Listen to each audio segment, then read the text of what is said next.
കർത്താവായ യേശുക്രിസ്തുവിന്റെ നാമത്തിൽ സ്നേഹ വന്ദനം. വിശുദ്ധ ലൂക്കോസ് എഴുതിയ സുവിശേഷം 12-ാം അധ്യായം 14-ാം വാക്യം മുതൽ 24-ാം വാക്യം വരെ കർത്താവായ യേശുക്രിസ്തു ഒരു ഉപമ തൻ്റെ കൂടെ കൂടിയതായ ആളുകളോട് പറയുന്നു. ആ ഉപമയുടെ പേര് റിച്ച് ഫൂൾ എന്നാണ്. ധനികനായ വിഡ്ഢി. ഈ ഉപമയിൽ യേശു അവരോട് പറഞ്ഞത് ജീവിതത്തിലെ 2 യാഥാർത്ഥ്യങ്ങളെ കുറിച്ചാണ്. യേശു പറയുന്ന ഉപമ ഇപ്രകാരമാണ്. ഒരു മനുഷ്യന് തൻ്റെ കൃഷി നന്നായി വിളഞ്ഞു. നല്ല വിളവ് ലഭിച്ച സമയത്ത് അദ്ദേഹം പറഞ്ഞു, ഞാൻ ഇനി എന്താണ് ചെയ്യുക? കളപ്പുരകളെ ഞാൻ പൊളിച്ച് വലിയ കളപ്പുരകളെ പണിത് ആ സംഭരണശാലയിൽ എൻ്റെ എല്ലാ ധാന്യങ്ങളും കൂട്ടിവെക്കും.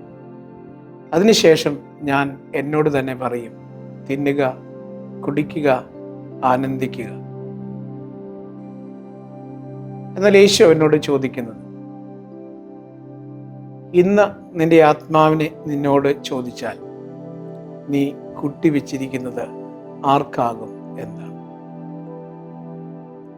യേശു അവിടെ കൂടിയതായ ആളുകളോട് പറയാനായിട്ട് ശ്രമിച്ച 2 കാര്യങ്ങൾ. ഒന്ന്,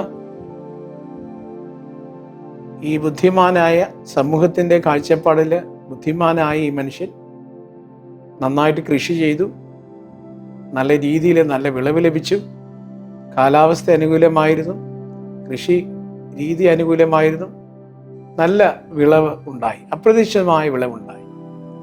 വിളവുണ്ടായ സമയത്ത് അവൻ തന്നോട് തന്നെ പറഞ്ഞു എന്ന്. ഹി സെഡ് ടു ഹിംസെൽഫ്, അവൻ തന്നോട് തന്നെ പറയുന്നതാണ്, തിന്നുക, കുടിക്കുക, ആനന്ദിക്കുക. ഇത് അന്നുണ്ടായിരുന്ന എപ്പിക്യൂരിയൻ എന്ന് പറയുന്ന ഒരു വിഭാഗത്തിൻ്റെ ചിന്താഗതിയാണ്. തിന്നുക, കുടിക്കുക, ആനന്ദിക്കുക, നാളെ ഞാൻ ചാകുമല്ലോ. ഇതായിരുന്നു അവരുടെ സിദ്ധാന്തം. ഇതിൽ അധിഷ്ഠിതമായ ഒരു ജീവിതശൈലിയാണ് ഈ മനുഷ്യനുണ്ടായത്. യേശു അവനോട് പറഞ്ഞ, ഈ വസ്തുവകകളെക്കാൾ, ഈ ലോക ജീവിതത്തെക്കാൾ നിന്റെ ആത്മാവ് പ്രാധാന്യമുള്ളതാണ്. അതിനെക്കുറിച്ച് ചിന്തിക്കാത്ത മനുഷ്യനെയാണ് വിഡ്ഢി എന്ന് യേശു അഭിസംബോധന ചെയ്തു. അതുകൊണ്ട് ഭൗതികമായ നേട്ടങ്ങളിൽ നാം വ്യാപൃതരാകുന്ന സമയത്ത്, ഭൗതികമായ സന്തോഷങ്ങളിൽ നാം ഇഴുകിച്ചേരുന്ന സമയത്ത്, ആത്മീയമായ ദൈവദാനമായ നമ്മുടെ ആത്മാവിനെ നാം നഷ്ടമാക്കുന്നു, അല്ലെങ്കിൽ മറന്നു കളയുന്നു എന്നുള്ളത് സത്യമാണ് യേശുവിനെ പഠിപ്പിച്ചത്.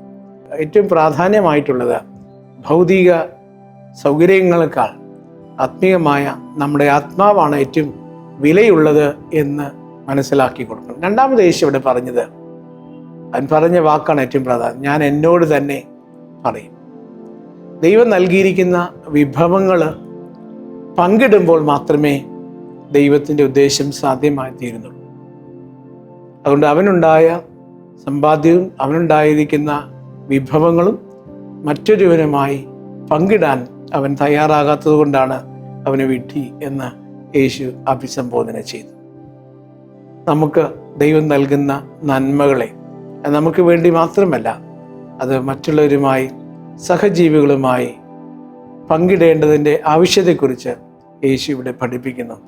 അങ്ങനെ പങ്കിടുന്നവനാണ് ബുദ്ധിമാൻ, അല്ലെങ്കിൽ പങ്കിടാത്തവൻ വിഡ്ഢി എന്ന് വിളിക്കപ്പെടും.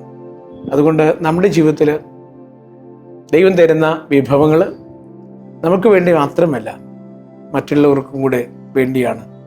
ഈ പ്രപഞ്ചത്തെ നാം നോക്കുന്ന സമയത്ത് എന്തെല്ലാം സൂക്ഷ്മജീവികളാണുള്ളത്, എന്തെല്ലാം ദൈവം പ്രകൃതിയിൽ എന്തെല്ലാം വിഭവങ്ങളെ ഒരുക്കിയിട്ടുണ്ട്.